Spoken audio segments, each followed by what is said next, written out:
Hey gorgeous humans, it is Renee back at you with some cultured content. Now, have you ever caught yourself daydreaming about what it would be like moving to a new country, a new continent, a new culture, and turning your life completely upside down? Well, yeah, I've done that twice. Now, I grew up in China, the thick of China. When I first moved there, people haven't seen a white person in real life. People were taking photos of me on the streets, taking out their cameras, not even asking. And I just felt like I had paparazzi all over me 24/7. Then in my 20s, I moved to Sydney, Australia, where I lived there for about 7 years. And now I have found myself in this lovely country called Singapore, back in Asia. I've been living here for 3 years now. And this move has gotten me thinking about my life choices, whether or not I've made the right decision. So today I'm going to be brain dumping everything, the good, the bad, the slightly unhinged side of what it's like living here.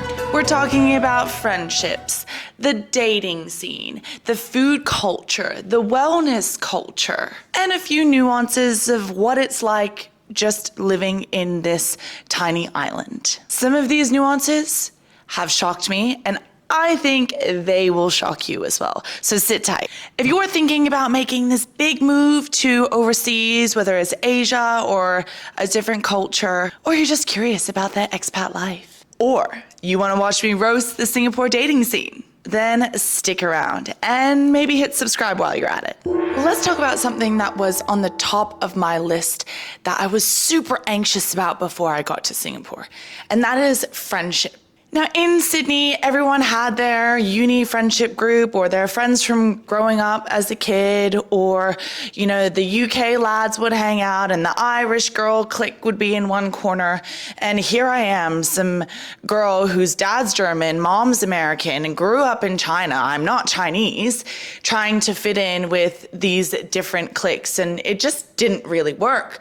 So it took me a while to really build that solid friendship group in Sydney when I first got there. Probably took me about a year. It was hard trying to squeeze my way into a friendship group as an international mom. But in Singapore, it's a totally different ballgame. Everyone here knows what it's like to be new because they were new once before. When you strike up a conversation with expats in Singapore, even though the questions get a bit monotonous and they're always the same, they always ask, where are you from? What do you do here? What brings you to Singapore? And the answers are always the same. Everyone is either here because their partner has moved here for work or they've moved here for work. There's really no other reason why someone would be moving to Singapore, because you can't just get a visa here easily. You have to have a reason to be here as an expat. I was meeting all my friends in Pilates classes that I taught. I'm pretty lucky because I see a lot of people on a daily basis. And honestly, next minute I found myself booking flights with friends that I've just met, barely knowing their last name. We go to Bali for a wellness retreat, or we go to Vietnam for a hike. That's just how it is in Singapore. You would never see this type of culture in Australia. There's something about being surrounded by people who have made these big life changes that creates a little bit more openness and a sense of welcoming to those who are new to the town. Now, this sense of instant community and how easy it was to make friends here made me not regret my decision moving here. Speaking of booking flights, let's talk about how living in Singapore makes you a complete travel addict. Since it's right in the heart of Southeast Asia, we're talking hiking trips, wellness trips to Bali, city trips to Seoul, where I've just got all the best skincare. Bangkok, 2.5 hours away. Bali, same thing. Japan, 7 hours away. It just doesn't get any better than this. Every single one of these trips has given me the opportunity to explore how other cultures live, and let's not forget those cheap massages in Bangkok. And because everything is so accessible, you'll find yourself saying yes to all these little trips that your different groups of friends are inviting you to, because how could you say no when it's just that easy? All right, buckle up, buttercups, because let's talk about the elephant in the room, and that is the Singapore dating scene. If you are single and thinking about moving here, I have got one piece of advice for you. Don't. Just kidding. Sort of. But seriously, let me paint this picture. Dating in Singapore is like trying to do a handstand on a treadmill while it's moving. What's the point? Why would you put yourself through that? I have a very westernized dating preference. Even though I grew up and hit puberty in China, Western men are just more my type.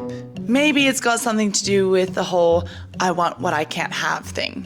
But the thing is about the expat men here, they are probably not as picky as me. They don't really mind if they date an Asian or a Western gal. So while they have the entire city of women as options, I'm working with a much smaller pool. Actually, it's more like a puddle. It's like being on a restrictive diet, but for romance. The apps here, don't even get me started. It is like Recycle Central. You'll swipe a few and then it'll say, oh, I'm sorry, you've matched everyone within your criteria. Then next minute you pause your account and then I get back on there and then I see the same people who I've matched with who've never responded. Plus, this city is so small, you'll inevitably end up running into someone that you've matched with. It's like living in a real-life social media algorithm that is there to make your life feel more awkward. But you know what? It's been incredible for my relationship with myself. When the dating pool is practically a puddle, you have no choice but to fall in love with your own company. And honestly, my friends will tell you, I'm pretty good company. So if you're coming to Singapore single, just embrace it. Use that time to focus on yourself, explore new hobbies, go travel. If romance happens, bonus. And if it doesn't, you can always set your dating location preference to somewhere else. Now, Singapore absolutely nails the fitness culture. People here are obsessed with exercise in the best way possible. At Virgin Active, I regularly see people literally do 2 or 3 classes back to back. And I'm like, don't you have a job you need to get to or some Netflix shows that you need to catch up on? Apparently, Singapore consistently ranks top 10 in the world with exercise participation. 70% of Singapore's population exercises regularly.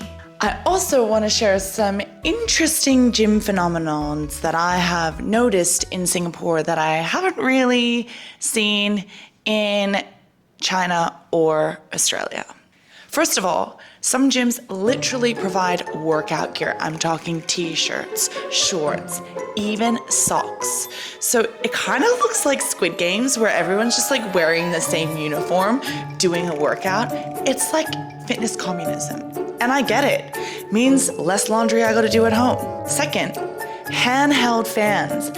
I have a fan in every single one of my bags. It's not one of those electric ones, which are the ones that I actually see in gyms. Yes, people literally walk around with an electric fan as they are training. It's kind of interesting, but I get it. We are just like 1 degree away from the equator, and it is hot and very humid. Even though the AC is blasting, I don't find the need to have a fan, but other people do, and you know, their prerogative.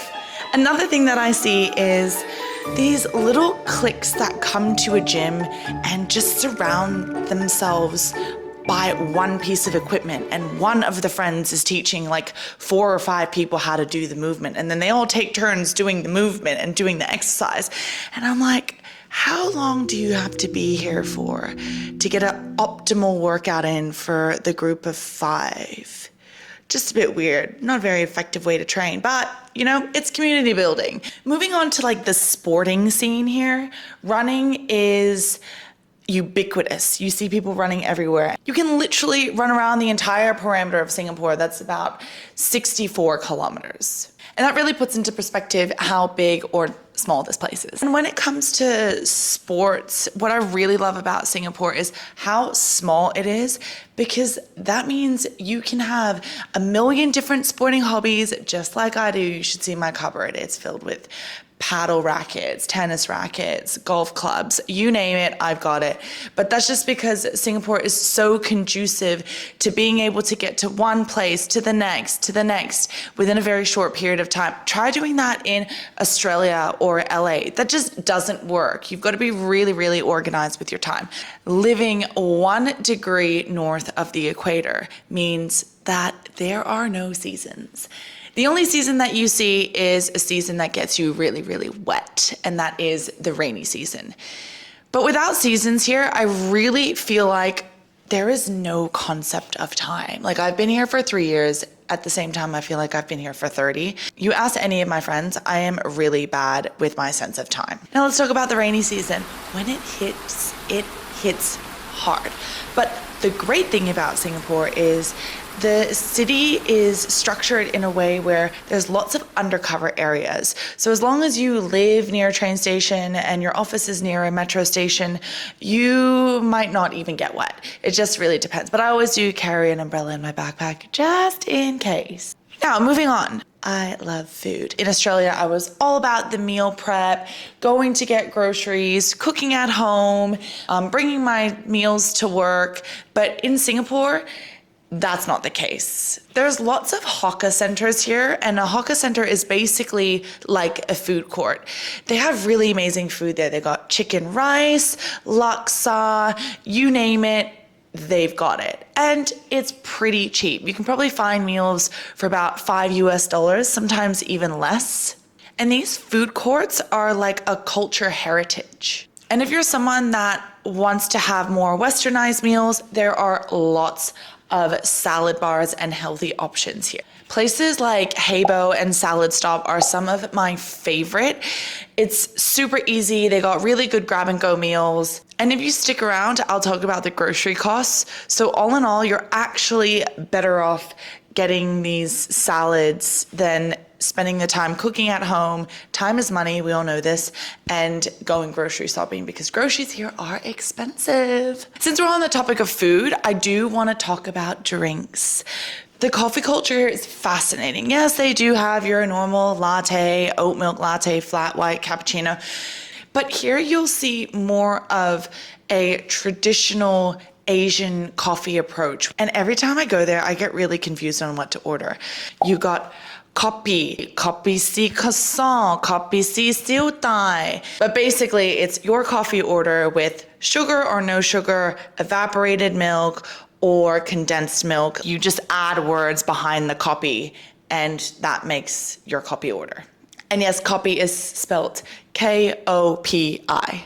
And when it comes to the brunch game, it's not as strong as Australia, which I do miss, but the food and restaurants, bars make up for that. Now, I want to touch on something that has been a massive learning curve for me in regards to the work culture here, particularly around creative problem solving. And I want to frame this in a way that shows both sides. Because it's not about what's better, it's just the different approaches that I've noticed in both cultures coming from Australia and now being in Singapore. I am sharing this perspective coming from someone who was educated in a Chinese school system. Yes, Chinese school system. All of my classmates were Chinese. It was a local school. I was the only white girl. And at the same time, I grew up in a Western culture. My parents didn't speak a word of Mandarin or Cantonese. So I really do see both sides. My parents taught me to think outside the box, challenging existing processes and existing ideologies, finding creative solutions, not a one-size-fits-all. But in school, they taught me a different approach. It was very much follow the rules and memorize these formulas to be good in school. So when working in Singapore, I actually noticed a similar trend. There was more of an emphasis on following set parameters or a set process of how things have always been done. There's no really questioning the old way and bringing in the new. But I get it when you've built one of the world's most efficient running countries in 60 years. If it ain't broke, you don't fix it. But someone like me who's in the creative wellness space, It's definitely pushed me to become better at presenting my ideas in a way that shows respect for existing systems and processes. It's made me more strategic with how I communicate my ideas. Now let's talk about the language in Singapore. English is the official language. That being said, it is a melting pot of different cultures. So when teaching Pilates, I've definitely had to take a different approach than what I used to when I taught back in Australia. I've definitely had to be more expressive with the way I teach and how I coach people through my classes. If you are interested to see how I've managed this across the 3 years being here, you can check out another one of my videos that I've linked here. Let's talk dollar bills. How much does it cost living here? Honestly, living in Singapore, I've had to sit down, open a spreadsheet, and budget quite a few times because it is spenny here. First of all, let me put it into perspective. I was paying $500 a week in Sydney for a 2-bed, 2-bath, 1-car spot, city view apartment. Here, I paid that exact fee for just my own bedroom in a small, tiny shared apartment. And the rental process, let me tell you, it tests your patience. First thing that you might want to know is that you have to pay a 2-month deposit. And not only do you have to pay 2 months rent up front, but the tenancy agreement isn't so much in favor of the tenant, it's more in favor of the landlord. Put it this way. Once you move in, if one item breaks, you need to fork out the first 250 Singapore dollars. And on top of that, the landlord subsidizes. So my washing machine breaks down. If it's $100, I pay for it. Also, don't even get me started on the aircon servicing. You need to pay for the aircon to be serviced every 3 months. And when you hand over the apartment, you need proof that you've organized that every 3 months. And I've moved to 3 different apartments. So trust me when I say it can get a little stressful. And I mentioned food earlier when it comes to grocery shopping versus wet market. The groceries here are astronomical. Most things are imported. However, there is a hack. You go to the wet markets, you can get vegetables, fruits for half the price. And because I speak Mandarin, I kind of negotiate with the aunties and uncles there in the stalls. Now, when it comes to gym memberships, most of the gyms here are more along the premium side. There are your normal anytime fitness, 24/7 gyms that don't cost too much. But most of the gyms here do provide a lot of different amenities, like Virgin Active has a salt room. Basically, it's like a Himalayan salt room that has bricks of salt where you just sit and you relax. They also got sleep pods, so if you want to take a nap halfway through your day, you can head to the gym, take a little nap. So all these like interesting recovery facilities that some of the gyms here have. So if you compare the gym costs to Australia, they are slightly higher. But again, like, yes, it's expensive living in Singapore. However, the salary does match the living cost for the most part. So if you are thinking of moving here, just take these things into consideration. Now, I am no tax expert or accountant, but Singapore's tax rate is in favor to all of us expats. However, there is an interesting quirk. If you are on your final month of contract work in Singapore and you're planning to leave or your contract's ending, they do actually withhold your last months of salary to make sure you don't leave the country without paying your taxes. So if you are planning to leave, just bear this in mind and make sure you got a little extra dosh in that account. And look, I'm not trying to scare anyone off. I just wish that I really drilled down into the numbers and knew the facts before moving here so I could be a little bit more financially stable and less stressed throughout the process. So after 3 years here, would I recommend Singapore to anyone who wants to shake up their life or explore a new career opportunity? The answer is yes.